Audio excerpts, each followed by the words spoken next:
신약성경 데살로니가전서 4장 1절에서 12절 말씀 함께 보도록 하겠습니다. 데살로니가전서 1절에서 12절 함께 읽도록 하겠습니다.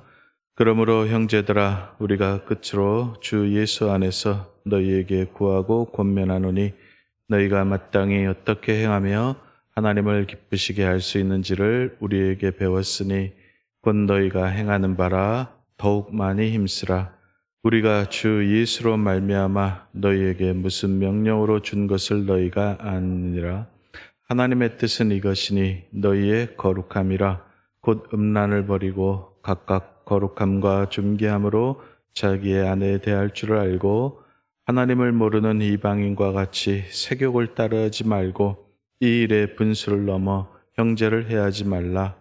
이는 우리가 너희에게 미리 말하고 증언한 것과 같이 이 모든 일에 주께서 신원하여 주심이라. 하나님이 우리를 부르심은 부정하게 하심이 아니요 거룩하게 하심이니 그러므로 저버리는 자는 사람을 저버림이 아니요 너희에게 그의 성령을 주신 하나님을 저버림이라. 형제의 사랑에 관하여는 너희에게 쓸 것이 없음은 너희들 자신이 서로 사랑함이라. 너희가 온 마게도냐 형제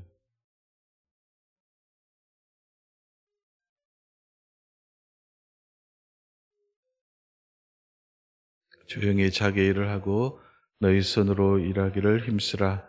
이는 외인에 대하여 단정히 하고 또한 아무 궁핍함이 없게 하려 함이라. 아멘. 데살로니가 전서를 마무리하면서 사도 바울이 성도의 삶에 대해서 몇 가지 실제적인 권면과 당부를 본문 말씀을 통해서 하고 있습니다. 이 말씀은 당시 1차적으로는 당시 데살로니가 성도들에게 주시는 말씀이지만 오고 오는 모든 세대의 성도들의 교회에게 주시는 말씀인 줄로 믿습니다.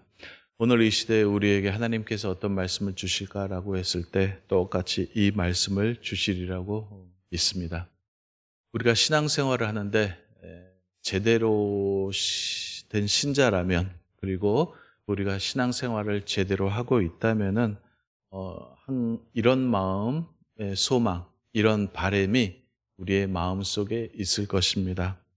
신자로서 어떻게 해야지 하나님을 기쁘시게 할까? 어떻게 해야 하나님의 뜻대로 살 수 있을까? 하는 이 마음이 우리가 신앙생활을 제대로 하고 바로 한다면은 항상 들 수밖에 없는 그런 마음입니다. 그런데 이 마음이 뭐 특별한 게 아니라 뭐 당연한 마음입니다. 우리도 그렇지 않습니까? 내가 누군가를 좋아한다 혹은 누군가를 사랑한다 그러면 당연히 이러한 마음이 듭니다. 뭐를 해야지 저 사람이 좋아할까? 어떻게 해야지 저 사람이 기뻐할까를 생각하면서 그 기뻐하고 좋아하는 일을 하려고 노력을 하죠. 반대로 또 저 사람이 뭐를 싫어하지? 어떤 거를 안 좋아하지? 이런 생각을 하면서 싫어하는 것, 안 좋아하는 것을 안 하려고 하죠. 이게 사랑하는 마음, 좋아하는 마음이 있으면 당연히 드는 마음입니다. 우리 신앙생활에도 마찬가지죠. 우리에게 하나님을 사랑하는 마음이 있다면, 신앙생활을 제대로 하고 있다면 이런 마음이 드는 것은 당연합니다. 하나님께서 좋아하고 기뻐하시는 것이 무엇일까를 늘 생각하면서 그 일을 행하려고 하고 또 하나님께서 싫어하는 것, 안 좋아하시는 것은 무엇일까 하면서 그 일을 안 하려고 하죠. 이게 신자의 당연한 마음, 자연스러운 마음의 발로입니다. 하나님께서 무엇을 기뻐하시느냐라고 했을 때 이 말을 살짝 바꾸면은 이렇게 되겠죠. 하나님께서 우리에게 바라시는 바가 무엇인가? 하나님께서 우리에게 요구하시는 것은 무엇인가? 라고 이렇게 살짝 바꿀 수 있습니다. 하나님께서 우리에게 요구하시는 것은 성경은 이렇게 말합니다. 딱 한마디로 정의를 합니다.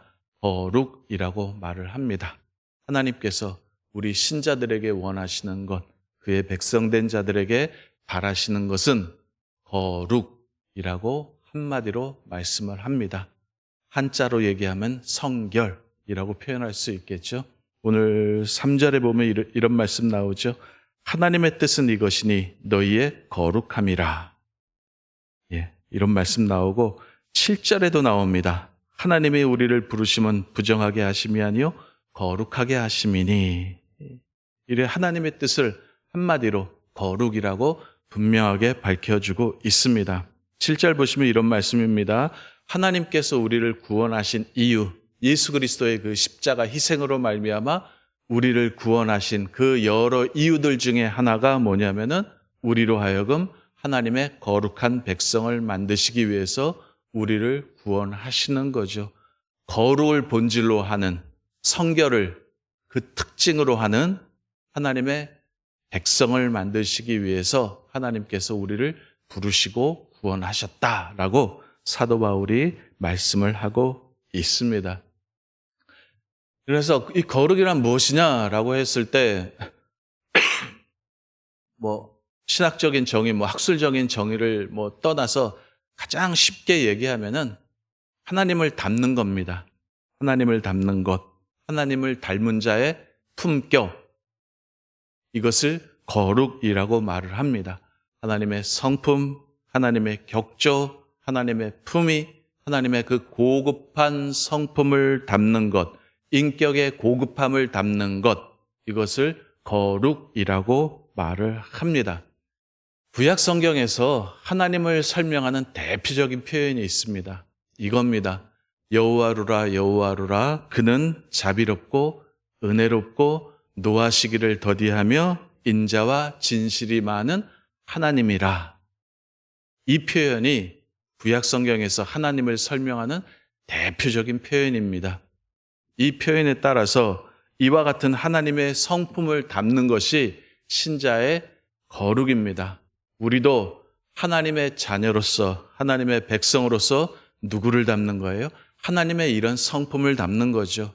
우리도 자비롭고 은혜롭고 노하기를 더디하고 인자와 진실이 많은 사람으로 변해가는 거죠.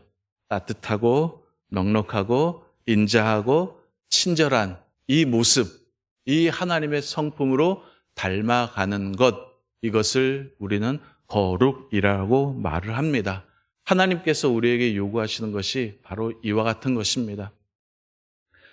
그러면 우리가 어떻게 거룩할 것인가? 어떻게 하나님을 닮을 것인가? 라고 했을 때 답은 간단합니다.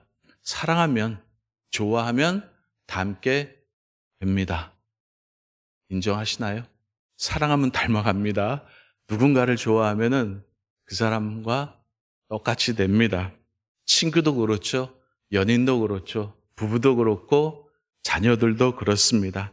시간이 갈수록 서로 닮아가죠. 인격적인 만남과 어떤 깊은 교제 속에서 시간이 흐르면 흐를수록 서로는 닮아가게 되어 있습니다. 그래서 식성도 닮아가고 성격도 닮아가고 취향도 닮아가고 걸음걸이도 목소리도 닮아가고 심지어는 얼굴 모습까지 닮아간다고 합니다. 어떻게요? 인격적인 만남과 그 시간의 흐름 속에서 만들어지는 깊은 사귐 속에서 서로 닮아가게 되어 있습니다. 우리의 신앙생활도 마찬가지입니다. 신앙생활 1년 전 하신 것 아니잖아요. 신앙생활 하시는 그 시간의 흐름 속에서 신앙생활을 하면 할수록 우리는 누구를 닮아가야 됩니까?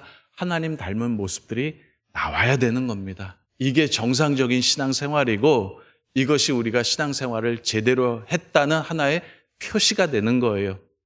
1년이 지나고 2년이 지나고 10년이 지나고 20년이 지나고 우리의 삶 속에서 하나님의 닮은 이러한 인격의 고급함, 품성, 격조 이런 것들이 우리 신앙생활을 통해서 나와야 되는 겁니다. 이래야지만 우리가 바로 신앙생활을 하는 겁니다. 만약에 아기가 시간이 흐를수록 나이를 점점 먹어가면서 옆집 아저씨를 닮아간다. 이러면 이제 큰일 나는 거죠.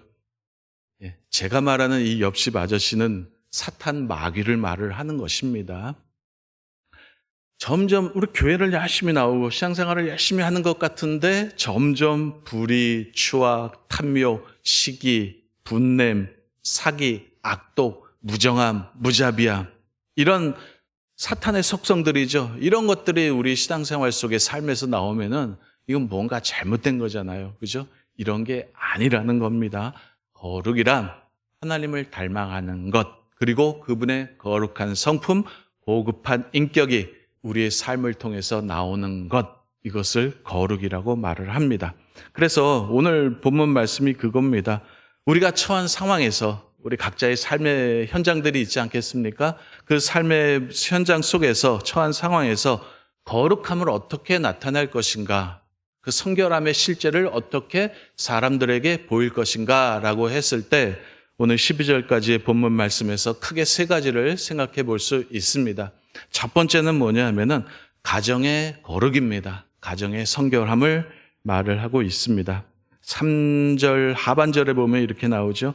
음란을 버리고 4절 각각 거룩함과 존귀함으로 자기 아내 대할 줄을 알고, 이런 말씀 나오고 5절에 보면은 하나님을 모르는 이방인과 같이 세욕을 따르지 말고, 이 세욕이라는 말은 더러운 욕망을 말을 하는 겁니다. 더러운 성적인 욕망, 이것을 세욕이라고 이렇게 표현을 하고 있습니다.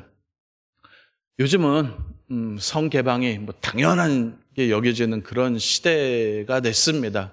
얼마 전에도 박 목사님께서 청년들 수련회를 앞두고 그냥 성풍조, 청년들의 성풍조에 대해서 일가를 가해줬는데, 뭐 청년들만의 문제는 아니죠. 장년들도 마찬가지입니다. 결혼을 해서 자기 배우자 외에 애인을 두는 게 이게 당연하게 여겨지는, 그리고 이게 능력으로 치부되는 그런 이상한 세대에 우리가 살고 있습니다. 예전에 이런 드라마 있었죠. 부부의 세계라는 그런 드라마가 있었습니다.